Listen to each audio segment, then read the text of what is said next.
When the bullied teens started crying on Steve Harvey's show, nobody expected what would happen next. His transformation shocked everyone, including Steve, and proved that sometimes one moment of courage can change everything. It was April 2019, and Steve Harvey was filming a special episode called Teens Who Overcame the Odds. The producers had invited several young people to share their stories of resilience and personal growth. Among them was 16-year-old David Chen, a quiet, soft-spoken teenager from Portland, Oregon. What the audience didn't know as David walked onto the stage that day was how close they had come to never meeting him at all. Just 6 months earlier, David had been standing on the edge of a bridge, ready to end his life because he couldn't take the bullying anymore. David had been different from other kids his age for as long as he could remember. He was small for his age, wore thick glasses, loved reading more than sports, and had a speech impediment that made him stutter when he was nervous. In middle school, these differences had made him a target. The bullying had started small, name-calling, being excluded from groups, having his lunch money stolen. But by his sophomore year of high school, it had escalated to physical violence. Students would push him in the hallways, throw food at him in the cafeteria, and post cruel videos of him online. David's parents, Linda and Robert Chen, had tried everything. They'd spoken to teachers, met with the principal, even considered homeschooling. But David was determined to finish high school normally, believing that running away would only prove the bullies right. The breaking point came in October 2018.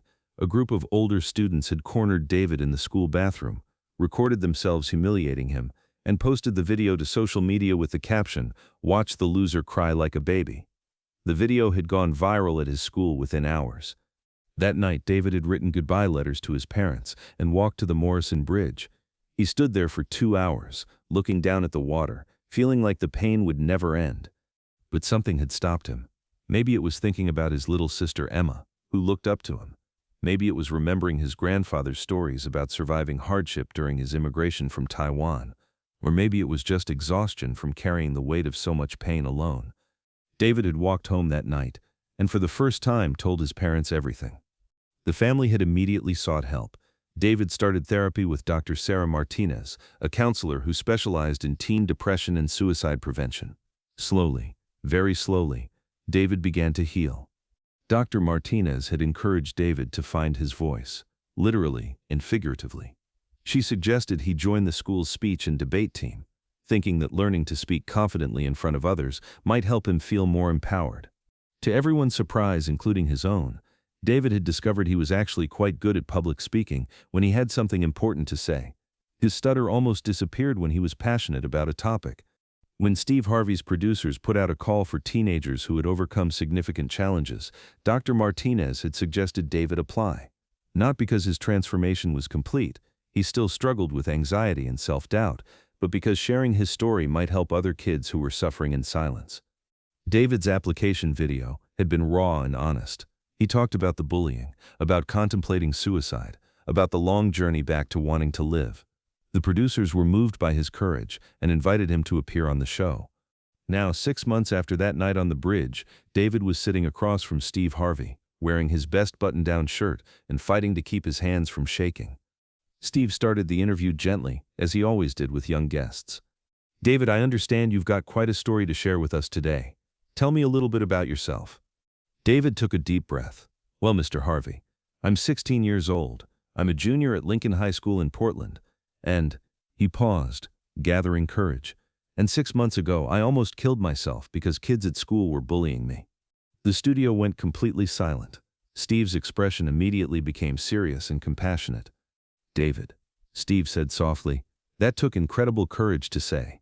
Can you tell us what was happening at school?" David's voice started to shake as he began describing the years of torment. He talked about being called names, being physically pushed around, having his belongings destroyed.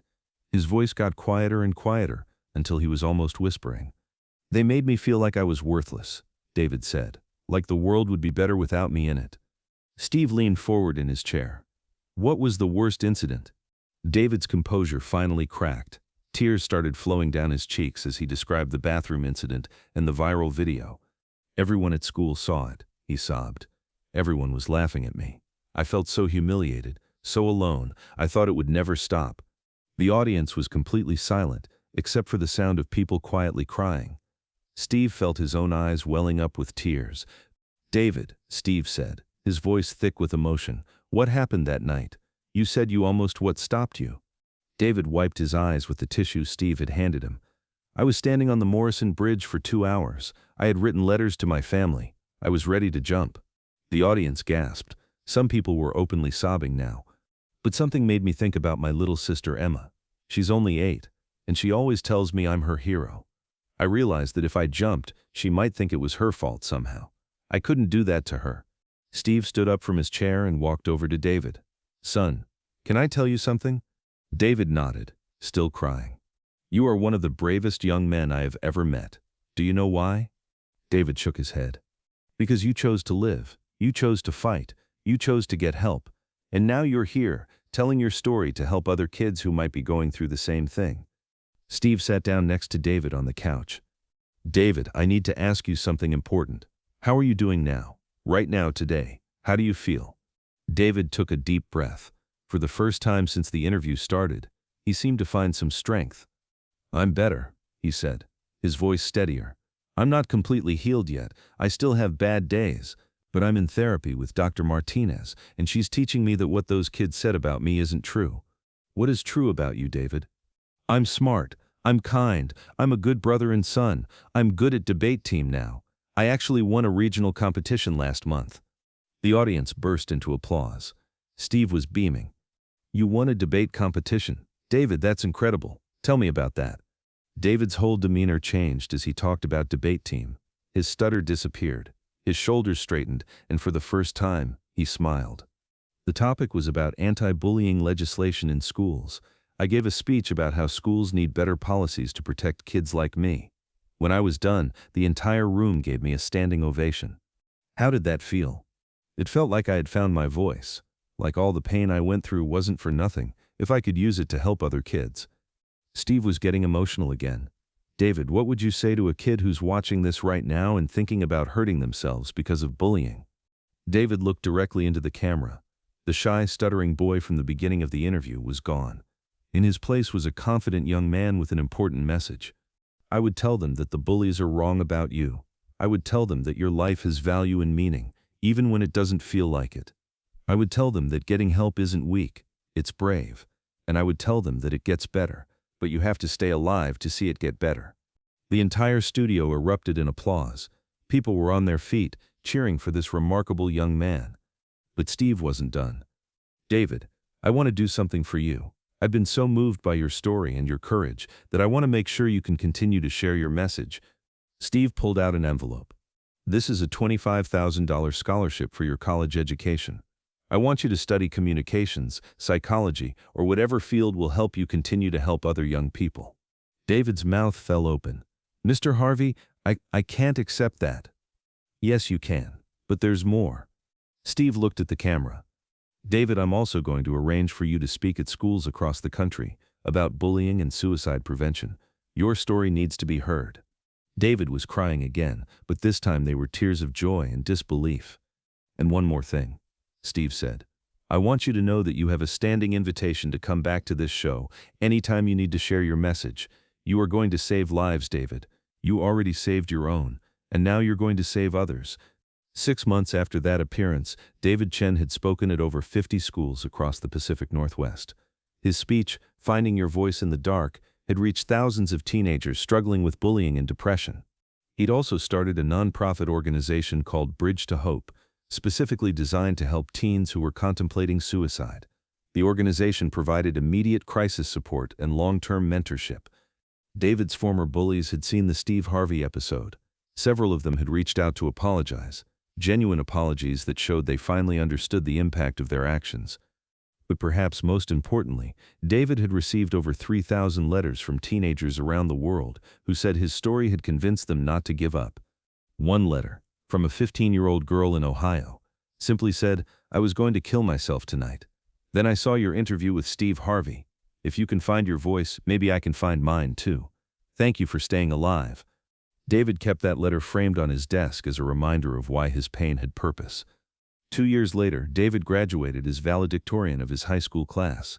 His graduation speech was titled "The Bully Who Saved My Life," a reflection on how his tormentors had unknowingly set him on a path to help others. The bullies were in the audience that day. When David finished his speech, they were among the loudest to applaud. At 18, David Chen started college on a full scholarship to study psychology and communications. His goal was to become a teen counselor and continue his speaking career. Dr. Martinez, his therapist, kept a photo of David's Steve Harvey appearance in her office to show other patients that recovery and transformation were possible. And Steve Harvey? He kept David's thank you letter in his desk drawer, pulling it out whenever he needed a reminder of why his platform mattered. David's story became a powerful reminder that the kids who seem most different, most vulnerable, most broken, might actually be the ones with the most important messages to share. Sometimes the greatest transformations come not from forgetting our pain, but from finding the courage to turn that pain into purpose. If this incredible story of resilience and transformation moved you, please subscribe and hit that thumbs up button. Share this video with a teenager who needs to know that their life matters. If you or someone you know is struggling with suicidal thoughts, help is available. Call 988 for the Suicide and Crisis Lifeline. Remember, it gets better, but you have to stay alive to see it. Ring that notification bell for more stories that prove courage can change everything.